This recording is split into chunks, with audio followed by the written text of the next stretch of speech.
Le Grand Matin Sud Radio, 7h-10h, Patrick Roger, Cécile de Ménibus.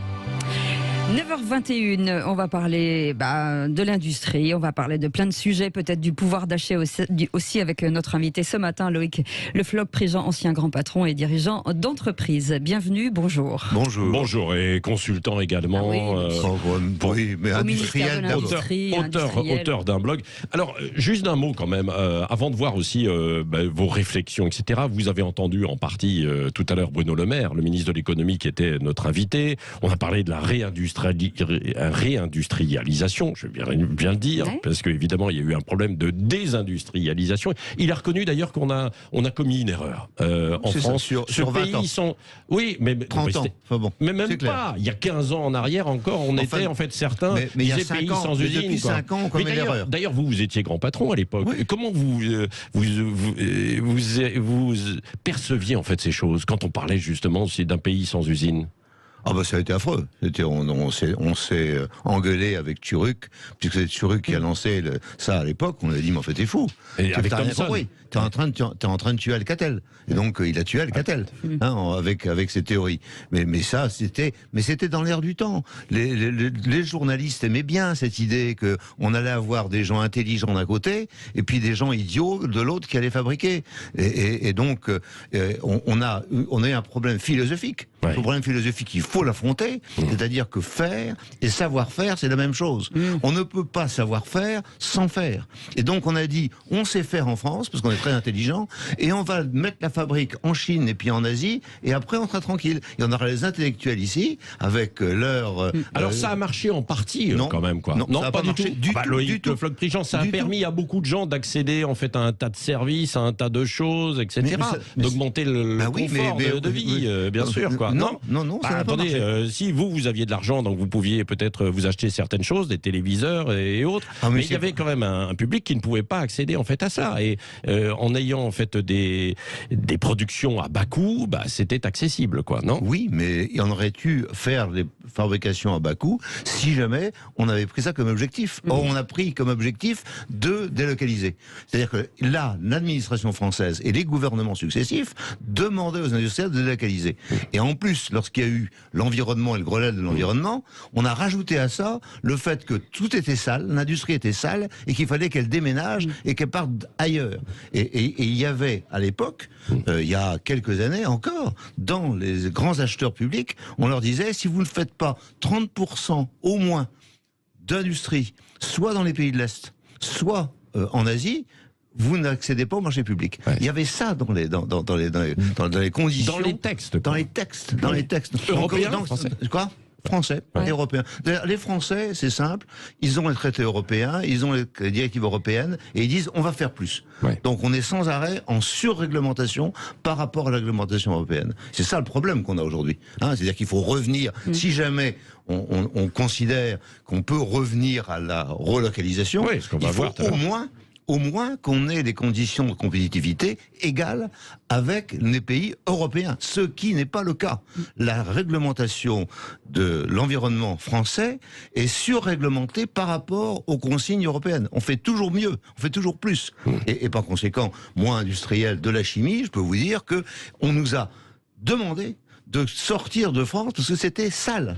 Et si jamais nous n'avons pas aujourd'hui de principe actif et si jamais ils sont partis de l'autre côté du Rhin ou de l'autre côté des Alpes, il y a beaucoup de chimistes en Allemagne. Il y a bien un problème. Il y a bien un problème. Tout n'est pas parti en Asie. Donc c'est nous qui nous tirons une balle dans le pied de façon régulière. Et je crois qu'il faut arrêter. Et donc ça, j'ai pas eu le sentiment que votre ministre ce matin en ait beaucoup parlé. Et l'incidence est terrible forcément sur les communes. Les petits villages, puisque aujourd'hui la désertification des gens, en tout cas de ne plus avoir de boulot, fait que si on ne réindustrialise pas la France, elle va mourir. Et c'est ça qu'il fallait bien voir au moment où on a désindustrialisé, et on l'a fait volontairement. Il fallait voir que l'économie était liée à l'industrie. Et que quand on parle de service à l'industrie, si jamais il n'y a plus d'industrie, il n'y a plus de service. Et on a rêvé en disant mais non, c'est pas grave, parce que on sait faire, on va garder les intellectuels, et ces intellectuels vont rester. Alors ils restent pas dans les villages d'abord, donc désertification. Même si certains y retournent aujourd'hui grâce au télétravail, etc. Mais enfin bon. C'est pas ce qui s'est passé depuis 30 ans.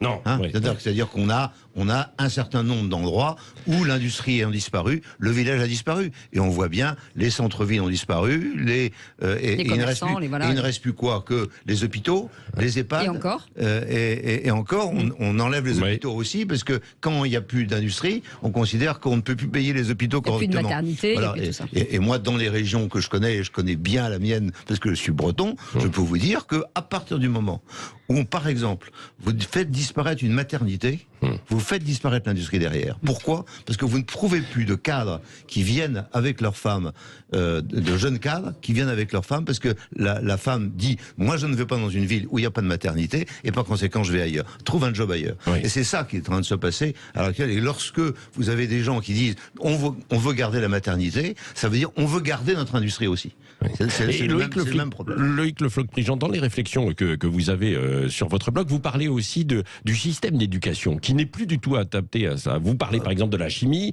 c'est-à-dire que finalement à l'école on avait l'impression que tous ceux qui voulaient aller vers l'industrie, la chimie, etc., on leur disait non, attendez, il y a deux phénomènes. Il y a un premier phénomène qui est il faut le bac général, parce que le bac pro, c'est pour les cons.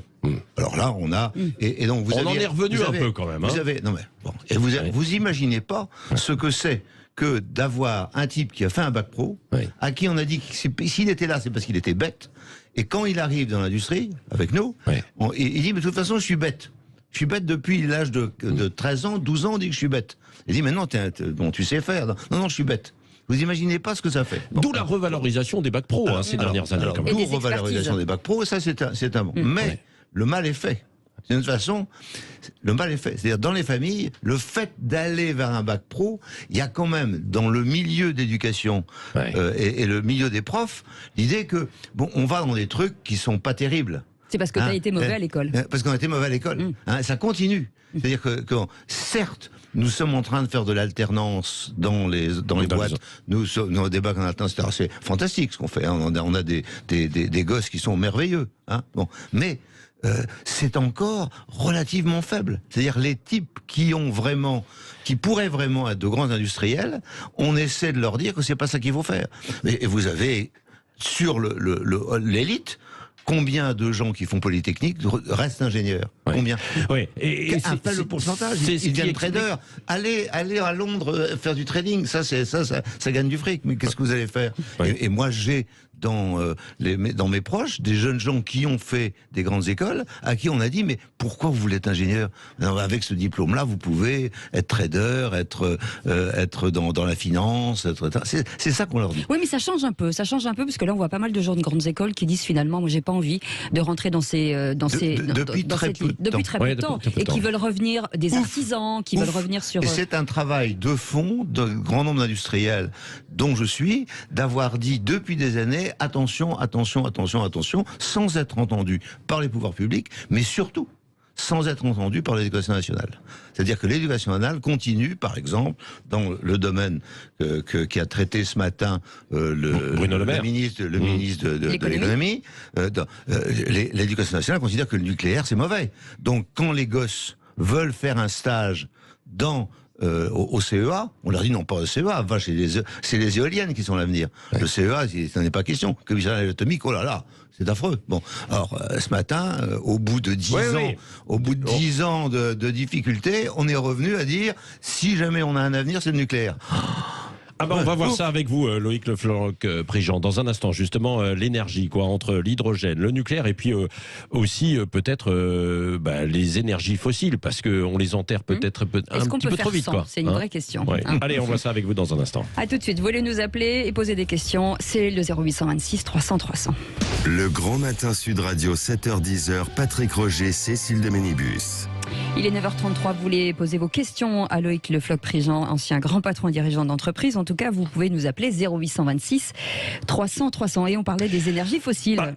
Oui, et de l'ensemble en fait des énergies. Et on revient sur Bruno Le Maire qui disait, je lui posais la question, parfois on a commis quand même des erreurs et on a besoin d'un peu de, entre guillemets, lanceur d'alerte, quoi. Un pays sans usine il y a quelques années, il fallait arrêter le nucléaire et puis là, du coup, on repart sur le nucléaire, quoi. Oui, mais surtout, on n'a pas encore compris qu'il y avait 80% de l'énergie du monde aujourd'hui qui vient d'énergie fossile. Et que on continue à faire des centrales charbon dans un grand nombre de pays du monde qui ont besoin d'énergie parce que sans énergie, nous sommes incapables de vivre. Ça veut dire qu'on ne peut pas faire sans. C'est-à-dire qu'on ne peut pas faire sans. Oui. Bon, alors maintenant, qu'est-ce qu'on fait? Alors on dit, bien, on essaie de les enlever. Alors, on va se faire ce plaisir de supprimer les 2 dernières centrales à charbon en France. Et on dit comme ça, c'est cacahuètes.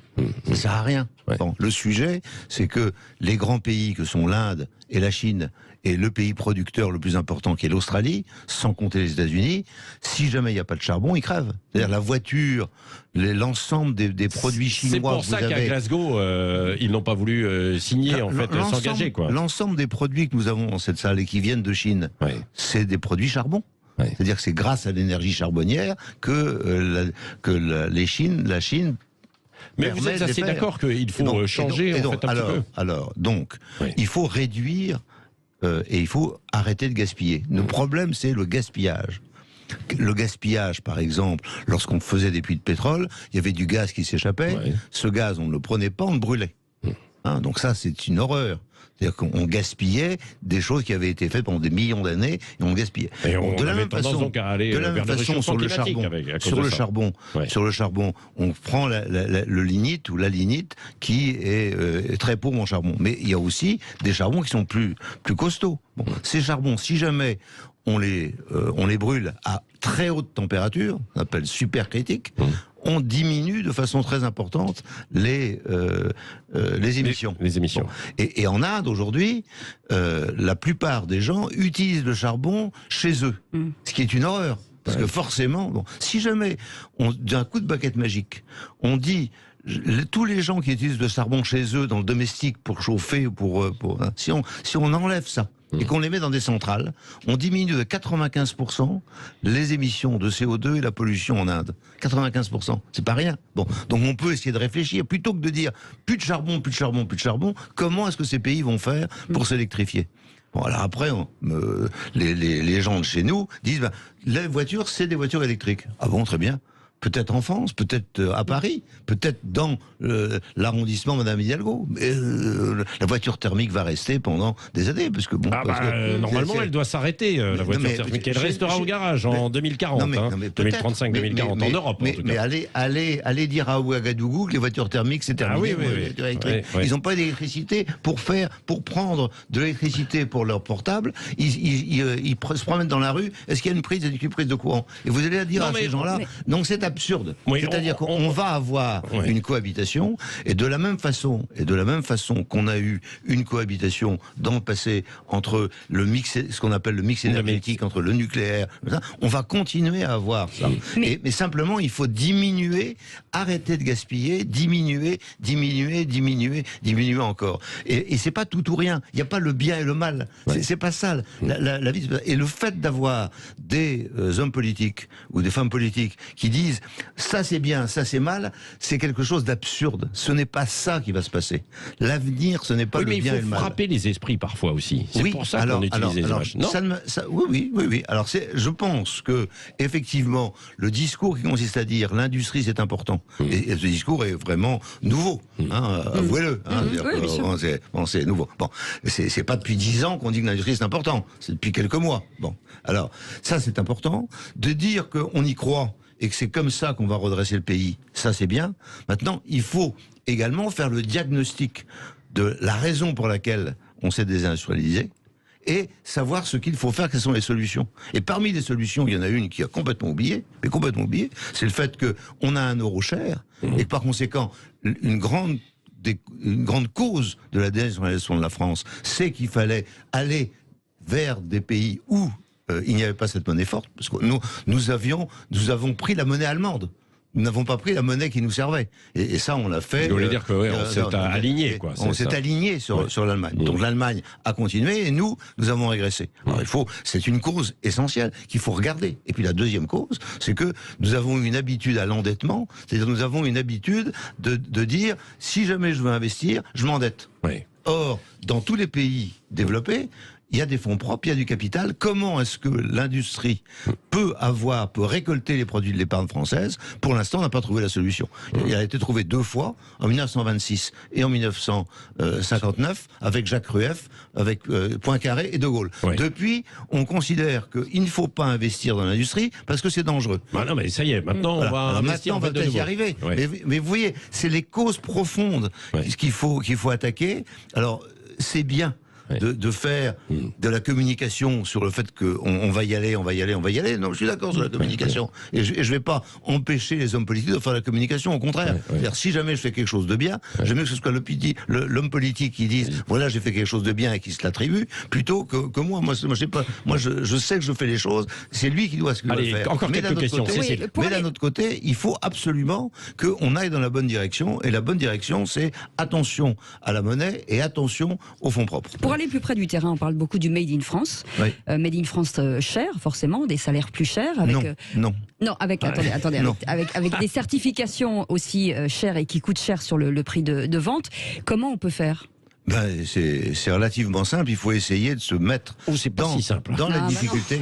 C'est assez simple. Il faut essayer de comprendre quand on dit Made in France ce qu'on dit. Oui. Si jamais tous les matériaux viennent d'ailleurs, si toutes les machines viennent d'ailleurs, c'est pas Made in France. On a juste employé de l'assemblage. Oui, mais si on produit français, on a un coût de fabrication et de certification très élevé. Ça dépend. Alors, le problème de savoir si c'est la politique salariale ou la politique de certification. Bon, aujourd'hui, on dit c'est la politique salariale. C'est la politique salariale. Et moi, je dis dans la plupart des cas, c'est une politique de certification. Ouais. Donc on a surréglementé et on s'est tiré une balle dans le pied. C'est ça le sujet qu'il faut traiter aujourd'hui. C'est le sujet de la bureaucratie. Et cette bureaucratie, on la voit arriver, c'est-à-dire on a une dépense bureaucratique extrêmement importante, mais aussi on a des contrôles, et des contrôles malveillants en nous industriels, que nous ne connaissons pas dans d'autres pays. C'est-à-dire qu'on a intérêt à franchir le Rhin ou franchir les Alpes pour avoir une administration bienveillante. C'est-à-dire qui disent, ben oui, j'ai un problème là, spécifique. Ce problème spécifique, je vais le traiter et je vais pas rentrer dans les normes. Normalement, il y a une harmonisation européenne, quoi, en fait. Il n'y en a pas. Sur les normes. Normalement, on traduit la réglementation européenne dans la réglementation française et on surréglemente. C'est ça la réalité. Tant qu'on n'a pas touché le doigt là-dessus, l'industrie de la chimie, l'industrie de la métallurgie, l'industrie de l'assemblage seront en difficulté. Et c'est ça que nous vivons aujourd'hui. Pour conclure, Loïc Le Floch-Prigent, est-ce qu'il y a aujourd'hui quand même des outils en France pour que le pays redémarre et aille mieux? Bon, alors, Bruno Le Maire, il dit, et si la France allait mieux qu'on ne le croit, lui, de son côté? Moi, je ne suis pas partisan de dire sans arrêt que ça va mal. J'aime bien trouver les endroits où ça va bien et dire voilà, ça va mieux. Bon. Mais par contre, la méthode Coué qui consiste à dire quand quelque chose va mal que ça va bien, ça je suis contre. Bon, et je crois qu'il faut regarder la réalité. Et la réalité aujourd'hui, c'est qu'il y a des endroits où ça s'améliore et des endroits qui sont en décrépitude. Et moi, je prends l'exemple de l'industrie automobile. On est actuellement devant un désastre complet. Et qu'est-ce qu'on fait devant ce désastre? Il y a 500 000 personnes qui ont... Et je pense qu'il faut arrêter de dire qu'il n'y aura plus de véhicules thermiques. Il faut dire il va y avoir cohabitation de manière à garder la possibilité et de faire des véhicules... Et puis il peut y avoir une transformation progressive de cette industrie. Il faut savoir la progresser, c'est-à-dire arrêter de raisonner en bien-mal. Et là, on dit le bien, c'est le véhicule électrique. Puis après, on vous dit peut-être qu'il y aura le véhicule à hydrogène aussi. Ah bon, alors il est à hydrogène, il est électrique ou il n'est pas électrique celui-là? Et puis après, on nous dit c'est l'hydrogène vert. Ah, il dit très bien, il est vert comment? Alors il est vert, mais il devient vert parce qu'avec les centrales nucléaires. Moi, c'était pas vert. Juste une petite question sur l'automobile. Est-ce que, parce qu'il le dit, Monsieur le Maire dans son livre, est-ce que l'État doit sortir de Renault, par exemple, des grandes industries? C'est pas le sujet. Même avec Renault, avec l'État chez Renault et chez Peugeot, ils sont embarqués dans les délocalisations et ils sont faits la Turquie et le Maghreb. On voit bien qu'il y a quelque chose qui va pas. Et ils continuent. Là, ils vont en Pologne. Et ils continuent. Donc non, c'est pas le sujet. Le sujet, c'est que l'industrie se fait avec les industriels. Enfin, c'est pas le sujet. C'est pour vous, mais Bruno Le Maire en parle. Il se fait pas avec Monsieur Le Maire. Il se fait avec les industriels. Est-ce que les industriels peuvent rester en France et dans quelles conditions ils peuvent rester? Si les conditions dans lesquelles on essaie de les faire rester sont insupportables, ils partent ailleurs. Et c'est ça qui s'est passé pendant 30 ans. Est-ce que les conditions vont revenir? Et ces conditions, c'est, attention, c'est la monnaie et c'est les fonds propres. Comment est-ce qu'on a une monnaie qui nous sert? Et comment est-ce qu'on récolte des fonds propres? Et c'est le problème de tous les industriels. Merci Loïc Le Floch-Prigent d'être venu ce matin. Vous reviendrez, parce qu'il y aura beaucoup de sujets sur la table, notamment pendant la campagne des présidentielles. On va parler du patrimoine. On va parler du patrimoine dans un instant. Comment, dans la France à vos côtés, aider le patrimoine?